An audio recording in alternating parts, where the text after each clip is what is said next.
Good day mga kakabizi. Welcome to Sky and Vlog. As Father of Kai, another day, another mini vlog. Ngayon ang lulutuin natin ay manok. Iprituhin natin muna. Papapulahin lang natin muna. Baliktarin natin para kabilang side naman. Kung nagsasawa na kayo sa luto ng mga manok, adobo o tinola, apritada, perito, ito naman ang try ninyo. Okay, ahunin na natin yan kasi magigisa tayo ng pinaka-sauce nya. Okay, maglagay tayo ng konting star margarine. Gisa tayo ng bawang sibuyas.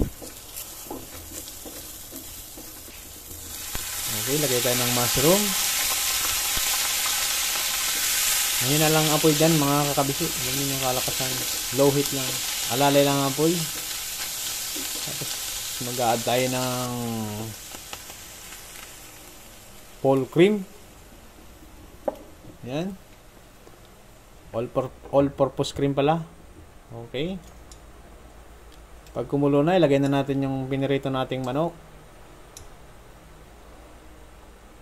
Okay, magantay lang tayo ng kaunting minuto. Napakabango niyan, mga kakabisi. Try ninyo. Okay, baliktarin natin yung kabilang side para pantay ng luto siya. Okay. At shoutout sa mga follower namin. At sa mga bago namin follower, welcome na welcome po kayo dito.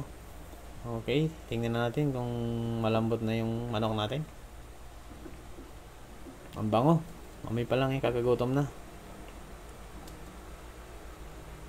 Andan na lang tayo ng konting minuto dyan, mga kakabisi. Okay, creamy na. Sarap. Try ninyo yan, mga kakabisi. Okay. Medyo na ano na yung sauce nya. Medyo na iga na. Nahibas ba? Okay, luto na yan. Maganda na, mag-ready na tayo ng baon. Mga asawa ko, hinihintay na yan. At maraming salamat po sa inyong panonood.